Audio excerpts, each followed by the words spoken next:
किम सो यून वाली जो मैंने वीडियो बनाई थी भाई, उस पर इतना तगड़ा रिस्पांस दिखाने के लिए सैल्यूट है। आप लोगों ने इस चैनल को लेकर के भाई मोटिवेट कर दिया है एंड इसीलिए मैं फिर से हाजिर हूं भाई एक खतरनाक स्टोरी के साथ। ये आज की स्टोरी भाई इतनी ज्यादा डार्क है एंड हार्ट ब्रोकन है, जिसने भाई मुझे नहीं बल्कि मिलियंस ऑफ फैंस का दिल तोड़ दिया था। यस भाई, आज के इस वीडियो में हम बात करने वाले हैं सॉन्ग्स कपल के बारे में। क्या हुआ, कैसे हुआ एंड ये दोनों जो कि एक्चुअली में एक टाइम पर लव बर्ड्स थे, कैसे अलग हो गए, ये सब आज के इस वीडियो में अपन लोग डिस्कस करते हैं। पूरा वीडियो देखना। अगर आपको इस कंट्रोवर्सी के बारे में नहीं पता तो आपकी आंखें खुल जाएंगी। और हाँ, आगे बढ़ने से पहले एक छोटी सी रिक्वेस्ट, बहुत ज्यादा मेहनत लगती है इस तरह की वीडियो बनाने में, इसलिए काम पसंद आएगा तो इस वीडियो को लाइक करके जाना और चैनल को सब्सक्राइब कर लेना, उससे भाई मोटिवेशन आएगी। सॉन्ग जोंग की, जो कि भाई अपने आप में एक इंडस्ट्री है जिनका जन्म सितंबर 19 को 1985 में कोरिया में हुआ था। बचपन से ही रिपोर्ट के अकॉर्डिंग बताया जाता है कि बहुत ज्यादा क्रिएटिव थे एंड साथ ही साथ इनके दो सिबलिंग्स भी थे। स्केटिंग वगैरह इनको बहुत ज्यादा पसंद थी एंड एक इंजरी होती है जिसकी वजह से हाई स्कूल में इनको बंद करना पड़ता है। बाकी एज ए स्टूडेंट ये काफी ज्यादा ब्रिलियंट थे, लेकिन जो इनका शिफ्ट था वो था भाई मॉडलिंग की तरफ। बंदा अपना कैरियर वगैरह बनाना चाहता था इंडस्ट्री वगैरह में, इसलिए हाई स्कूल में ही इन्होंने मॉडलिंग वगैरह का जो वर्क है, जो टीवी वगैरह की जो सिलेक्शन वगैरह होती थी, उसमें पार्टिसिपेट करना स्टार्ट कर दिया। मेहनत कर रहे हो तो बोलते नहीं कि सितारे चमकते हैं, तो इनका भी चमकता है भाई एंड ब्रेक थ्रू मिलता है इनको 2008 में ए फ्रोजन फ्लावर के थ्रू। उसके बाद भाई इनके कुछ और भी नोटिसेबल वर्क आते हैं, जैसे कि लेकिन आप सभी को पता है कि भाई कोरिया में एक रूल है जिसकी वजह से जो मेंस होते हैं उनको मिलिट्री सर्विस में जाना पड़ता है और इनका भी टाइम आता है एंड उसकी वजह से इनको भी मिलिट्री सर्विस में जाना पड़ता है। दूसरी तरफ जो अपनी सॉन्ग हेक्यू है वो ऑलरेडी भाई बहुत ज्यादा फेमस थी सॉन्ग जोंकी से मिलने से पहले, जहां पर भाई जो इनका जन्म 22 नवंबर 1981 में हुआ था। इनके जो पेरेंट्स थे वो ऑलरेडी डिवोर्स्ड में थे, इसलिए इनको मदर के साथ अपने सोल आना पड़ा। जब ये छोटी थी तो बताया जाता है भाई रिपोर्ट्स कर नहीं, इनके घर की जो कंडीशन थी वो बहुत ज्यादा बुरी थी एंड वो बोलते हैं ना कि भाई जिसके ऊपर भगवान की मेहरबानी रहती है तो छप्पड़ फाड़ के रहती है। 1996 में एक नेशनल मॉडलिंग कॉन्टेस्ट होता है एंड भाई उसमें ये बंदी जीत जाती है, इस वैल्यू बन जाती है एंड जो इनका मेजर ब्रेक थ्रू है भाई वो 2000 में ही मिल जाता है, क्योंकि सन 2000 में भाई एक कोरियन ड्रामा आता है जिसका नाम रहता है ऑटम इन माय हार्ट। उसके थ्रू ये काफी ज्यादा फेमस हो जाती है एंड एशिया में इनकी तगड़ी फेस वैल्यू बन जाती है, क्योंकि भाई इस ड्रामा में जो इनका काम था उसको बहुत ज्यादा प्रेज किया जाता है। उसके बाद इनके भी कुछ नोटिसेबल वर्क आते हैं, जैसे कि तो यहां तक आप कहानी समझ गए होंगे कि ये दोनों अपने करियर को कैसे आगे लेकर के आए थे। लेकिन अब रियल बात करते हैं कि भाई आखिरकार ये कैसे दोनों एक दूसरे से कोलाइड किए। 28 मई 2015 सॉन्ग जोंकी, जो कि भाई एक कोरिया के राइजिंग सुपरस्टार थे, वो भाई अपनी मिलिट्री सर्विस कंप्लीट करके आते हैं एंड उनको पता चलता है कि उन्हें स्क्रिप्ट रीडिंग के लिए जाना है एक केडामा की एंड ये केडामा और कोई नहीं बल्कि भाई डिसेंडेंट ऑफ द सन था। हाँ वही, जो कि हिंदी डब में भी अवेलेबल है, आप देख सकते हो। सोल में इसकी स्क्रिप्ट रीडिंग होती है एंड जो अपने दोनों लीड है एक दूसरे के सामने आते हैं। स्क्रिप्ट रीडिंग का यहाँ पर मतलब ये है भाई जो बड़े बड़े केडामास बनते हैं, जब उनके एक्टर एक्ट्रेसेस प्रोजेक्ट के लिए फाइनलाइज हो जाते हैं तो डायरेक्टर एंड जो अदर बोर्ड मेंबर रहते हैं के ड्रामा को लेकर के वो एक साथ एक रूम में आकर के कैरेक्टर्स को डिस्कस करते हैं। लाइक अगर मैं विलेन हूं तो मेरा हीरो के साथ कैसे डेट्स रहेगा या फिर कैसे मैं उसके साथ जाकर के अपनी चीजें करने वाला हूं, ये सब आपको उस स्क्रिप्ट रीडिंग के थ्रू अर्ली गाइड किया जाता है। सेम चीज इस के ड्रामा को लेकर के इन दोनों के साथ भी होती है एंड स्क्रिप्ट रीडिंग के दौरान जब इनके रोमांटिक सीन्स को डिस्कस किया जाता है तो भाई रिपोर्ट्स के अकॉर्डिंग जो अदर कास्ट मेंबर थे या फिर डायरेक्टर्स वगैरह थे वो बहुत ज्यादा चीयर अप कर रहे थे। सॉन्ग जोंकी को पहले से ही ऑलरेडी पता था कि ये के ड्रामा काफी हाई बजट का होने वाला है एंड फॉरेन वगैरह में शूट किया जाएगा एंड ये भी चीज पता था कि इस के ड्रामा को लेकर के और भी बड़े एक्टर्स को फाइनलाइज करने की कोशिश की गई थी। तो ये सारी चीजें उनको पता थी एंड उन्होंने देर नहीं लगाया एंड इस प्रोजेक्ट को लेकर के ग्रीन लाइट दे दिया। जून 2015 जहां पर इस के ड्रामा की जो शूट है यानी कि फिल्मिंग जो है उसको स्टार्ट कर दिया जाता है एंड वो भाई दिसंबर 2015 तक चलती है। जब आप इस के ड्रामा को देखोगे तो आपको ऑलरेडी पता चलेगा कि भाई इसको काफी बड़े लेवल पर शूट किया गया था एंड काफी डिफरेंट लोकेशंस को भी इसमें इंक्लूड किया गया था एंड इसी के बीच में जनवरी 2016 से लेकर के फरवरी 2016 के बीच में जब इसका पोस्ट प्रोडक्शन वर्क चलता है, मतलब डबिंग वगैरह एंड जो अदर चीजें रहती हैं ड्रामा को लेकर के, जब वो सेटअप में आती हैं, रिपोर्ट्स के अकॉर्डिंग ये बताया जाता है कि जो सॉन्ग जोंकी है वो इंप्रेस करने की कोशिश करते हैं अपने हेक्यो को एंड ये भी कहा जाता है कि जो फिल्मिंग जब हो रही थी तो वहां पर सेट पर भी जो सॉन्ग जोंकी है वो एकदम हाथ धो करके बोल सकते हो कि हेक्यो के पीछे पड़े थे एंड काफी केयरनेस वाली जो चीजें रहती हैं उनको फील कराने की कोशिश करते हैं। मतलब पूरी तरीके से वो एक बॉयफ्रेंड वाली अपनी छवि उनके सामने रखने की कोशिश करते हैं, जहां पर उनके लिए स्नैक्स लाना, कुछ ऑर्डर करना, उनका ध्यान रखना, पूरी तरीके से प्रॉपर उनकी केयर करना एंड कहीं ना कहीं भाई यही सारी चीजें देख करके सॉन्ग हेक्यू भी कहीं ना कहीं वो पिघल गई एंड इनके बीच का जो रोमांस है वो धीरे धीरे करके फलने फूलने लगा। फैंस भी इनके काफी तगड़े थे क्योंकि ऑलरेडी बहुत बड़े पॉपुलर स्टार थे ये कोरिया के, तो वो भी छोटी छोटी चीजों को नोटिस करने लगे। फाइनली भाई 2016 के फरवरी में डिसेंडेंट ऑफ द सन को प्रीमियर किया जाता है एंड फैंस की तरफ से इनको बहुत सारा प्यार मिलता है क्योंकि जो इसकी रेटिंग्स थी या फिर जो इसके रिव्यूज वगैरह वो आए थे वो काफी ज्यादा बढ़िया थे। रियल लाइफ में इनकी केमिस्ट्री को एशिया लेवल से लेकर के ग्लोबल लेवल तक फैंस ने एक्सेप्ट कर लिया।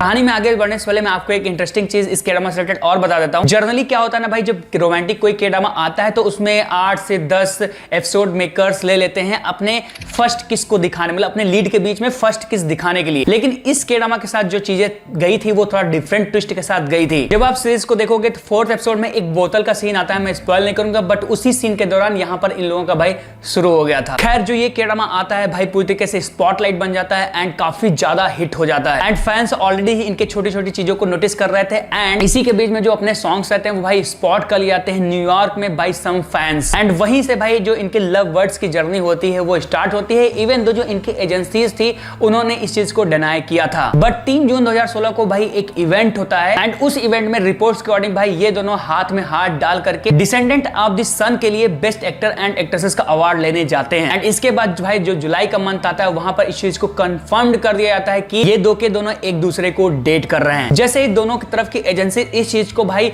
अनाउंस करती हैं पूरे दुनिया में आग लग जाती है। इनके जो फैंस थे पूरी तरीके से खुश हो जाते हैं क्योंकि जो रियल कपल थे वो फाइनली अब रियल लाइफ में एक दूसरे को होने जा रहे थे। सब लोग खुश थे, सारी चीजें अच्छी जा रही थी, लेकिन किसी को यह नहीं पता था कि जो कुदरत है इनकी डेस्टिनी कुछ और ही लिख रही थी। सॉन्ग जूंग की भैया काफी ज्यादा खुश थे इस रिलेशनशिप को लेकर के एंड जुलाई 5 2017 में उन्होंने फैंस के लिए एक लेटर भी लिख डाला जहां पर उन्होंने अपनी ऑनेस्ट फीलिंग बयां की। I mean descendant of the sun के थ्रू वो कैसे एक अपने सच्चे पार्टनर को, सच्चे दोस्त को पाते हैं एंड कैसे वो दोनों एक दूसरे की फीलिंग डेवलप करते हैं एंड प्यार में पड़ जाते हैं। एंड इस मैसेज में इन्होंने इस चीज को भी बताया कि 2016 के स्टार्ट में ही इन दोनों ने अपने रिलेशनशिप को एक्सेप्ट कर लिया था एंड आगे का जीवन साथ में बिताने का प्रण भी लिया, क्योंकि इसी मैसेज के अकॉर्डिंग जो इनकी अंडरस्टैंडिंग थी वो एक दूसरे को लेकर काफी तगड़ी थी। वो एक दूसरे की स्ट्रेंथ बनना चाहते थे एंड वीकनेस को भी समझना चाह रहे थे। एंड इस सारी अनाउंसमेंट एंड खुशियों के बीच में ही फैंस के साथ इन लोगों ने यह भी शेयर कर दिया कि 2017 के अक्टूबर 31 को हम लोग शादी भी करने जा रहे हैं। एंड उसके बाद क्या था, पूरा इंटरनेट हिल गया। जो इनके एंगेजमेंट वगैरह की जो पिक्स थी वो भी सब सरफेस होने लगी, हैशटैग्स वगैरह चलने लगे, सॉन्ग्स कपल के चारों तरफ भाई खुशियां ही खुशियां थी। एंड फाइनली वो दिन आता है अक्टूबर 31 2017 जब ये लोग सोल के ही शीला होटल में शादी कर लेते हैं। इस शादी में भाई बड़े बड़े एक्टर्स भी दिखाई पड़ते हैं जिसमें से जो मेन हाईलाइट थे वो थे पार्क बोगम, और भी काफी गेस्ट एक्टर आते हैं जैसे यो इन एंड और काफी लोग रहते हैं वहां। लेकिन जो पार्क बोगम है ये काफी ज्यादा हाईलाइट होते हैं। क्यों होते हैं वो मैं आपको इसी कहानी में आगे बताने वाला हूं, तो थोड़ा आप यहां से ध्यान से सुनना। अब देखो शादी तो हो गई, वो तो अच्छी बात है कि जो इनकी लाइफ वो आगे बढ़ जाएगी, लेकिन भाई पैसे भी तो कमाने होते हैं। तो जो ये दोनों एक्टर थे अपने अपने डिफरेंट प्रोजेक्ट पे वर्क करने लगते हैं एंड इसी के बीच में जो सॉन्ग है क्यों है के-ड्रामा साइन कर लेती हैं अपने पार्क बोगम यानी कि व्हेन लाइफ गिव्स यू। अगर आपने टेंजेंस के-ड्रामा देखा होगा तो उसी एक्टर के साथ वो एक के-ड्रामा साइन कर लेती हैं जिसका नाम था एनकाउंटर। एंड जो ये के-ड्रामा ये भी आपको हिंदी डब में भाई मिल जाएगा। ये एक काफी ज्यादा रोमांटिक के-ड्रामा था एंड सेल्फ डिस्कवरी पर बहुत ज्यादा फोकस कर रहा था। इसकी जब चीजें लीक होना स्टार्ट होती हैं तो जो फैंस थे वो सर्कुलेट करने लगते हैं रूमर्स कि Park Bogum and Song Hye Kyo के बीच में कुछ तो पक रहा है। जो पार्क बोगम की एजेंसी रहती है इस रूमर को डिनाई कर देती है, क्योंकि जो पार्क बोगम है वो अपने सॉन्ग की भैया के काफी अच्छे दोस्त थे, एकदम क्लोज थे वो। एंड इसी के बीच में जो अपने लवर्स थे उनके बीच में कुछ क्रैक्स आना स्टार्ट हो जाते हैं 2019 के अराउंड ही, जहां पर फैंस जो है पार्क बोगम को तो टारगेट कर ही रहे थे, लेकिन जो अपने सॉन्ग्स कपल थे उनको भी नोटिस करना स्टार्ट कर दिए थे। रूमर्स ऑलरेडी इंटरनेट पर फैलने लगी थी कि इनके बीच में कुछ अच्छा नहीं जा रहा है। इवन दो एक न्यूज के अकॉर्डिंग जब एक बार सॉन्ग है क्यों अपीयर्ड होती है पब्लिक में तो वहां पर उनकी जो रिंग्स रहती हैं एंगेजमेंट की वो एक दूसरे के हाथ में नहीं रहती हैं। इसके बाद फैंस इस चीज को कंफर्म कर देते हैं कि भाई कुछ तो हो गया है। 28 मई 2019 में एक के-ड्रामा आता है जिसका नाम था अर्थडल क्रॉनिकल। सॉन्गजुंकी का ये के-ड्रामा था एंड इसी के-ड्रामा की प्रेस कॉन्फ्रेंस में इस चीज को भी ये सॉन्गजुंकी कंफर्म करते हैं कि जो आप लोग स्पेकुलेशंस लगा रहे हो,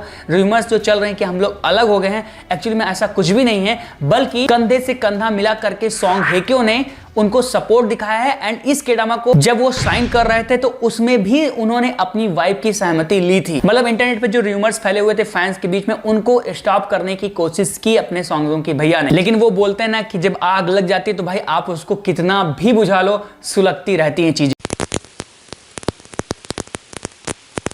र्यूमर्स बंद नहीं हुए थे एंड इसी के बीच में जून 27, 2019 का दिन आ जाता है भाई। कुछ रिपोर्ट्स अकॉर्डिंग जो डेट है वो आगे पीछे हो सकती है, मतलब कहीं पर जून 25 बताया जाता है, तो कहीं 26 बताया जाता है, तो कहीं 27 बताया जाता है। तो डेट्स पर ज्यादा ध्यान न देना, लेकिन जो मंथ था वो जून का था। ये लोग डिवोर्स फाइल कर देते हैं एंड इसी के बीच में सॉन्ग जूंग की जो है अपने फैंस से एक लेटर में सॉरी बोलते हैं, क्योंकि जब ये चीजें बाहर आ जाती हैं तो जो मिलियंस ऑफ फैंस थे जो कि सॉन्ग्स कपल को लेकर के एक्साइटेड थे, उनको चीयर अप कर रहे थे, वो सडनली सैड हो जाते हैं एंड उनके अंदर गुस्सा था कि एक्चुअली में हुआ क्या। तो इसी को लेकर के जो अपने सॉन्ग जूंग की भैया है फैंस से सॉरी बोलते हैं एंड उन्होंने उन जिन लोगों का दिल दुखाया है उनसे वो अपनी माफी मांगते हैं। एंड जो सॉन्ग हेक्यू की एजेंसी थी इस सेपरेशन को कंफर्म कर देती है। यस, दोनों लोग अलग हो रहे हैं एंड उन लोगों ने रीजन दिया था पर्सनालिटी डिफरेंस का। रीजंस क्या थे उस पर मैं आ रहा हूं, लेकिन जुलाई 2019 में जो इनका डिवोर्स है वो फाइनलाइज्ड हो जाता है। एंड कहीं ना कहीं जो सॉन्ग हेक्यू थी वो फैंस को लेकर के या फिर जो नेटिजन्स होते हैं उनको लेकर के बहुत ज्यादा गुस्से में भी थी,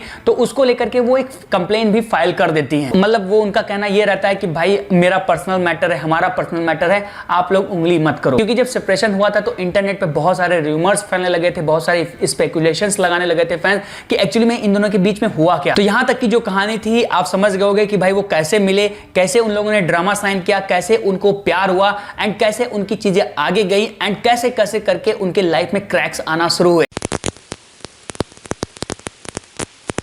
लेकिन अब बात करते हैं नेक्स्ट चैप्टर में उन रूमर्स की जो कि फैंस के अकॉर्डिंग बताई जा रही थी कि भाई इसी की वजह से इनका सेपरेशन हुआ है। रीजन नंबर 1 ये बताया जाता है मीडिया की तरफ से, फैंस की तरफ से, कि जो सॉन्ग हेक्यू थी वो शादी के बाद जस्ट प्रेग्नेंट नहीं होना चाह रही थी एंड जो अपने सॉन्ग जूंग की भैया है वो एक बेटा या बेटी कह सकते हो, वो एक चिल्ड्रन चाह रहे थे, जिसकी वजह से इन दोनों के बीच में डिफरेंस आना शुरू हुआ। रीजन नंबर 2 जो कि बहुत ज्यादा अटैच किया जाता है वो ये था कि जो सॉन्ग जूंग की था किसी के साथ अफेयर हो गया था एंड सॉन्ग हेक्यू उसको लेकर के बहुत ज्यादा परेशान थी, मेंटली टॉर्चर हो गई थी अपने घर में एंड उनको चीजें अच्छी नहीं लग रही थी, जिसकी वजह से जब वो उनसे सहा नहीं गया तो उन्होंने डिवोर्स फाइनलाइज किया। एंड दूसरी तरफ एक और रीजन बताया जाता है जहां पर अपनी हेक्यू का नाम पार्क बोगम के साथ जोड़ा जाता है। यस, एनकाउंटर के ड्रामा के बाद ये चीज बताई जाती है कि जो अपनी हेक्यू थी उनको फीलिंग्स आ गई थी पार्क बोगम को लेकर के एंड जो फैंस थे उन लोगों ने नोटिस किया था कुछ चीजें इनको लेके, जिसकी वजह से जो अपने सॉन्ग्स की भैया वो परेशान थे, वो मेंटली टॉर्चर हो गए थे। उन्होंने समझाने की कोशिश की बट हेक्यू मानी नहीं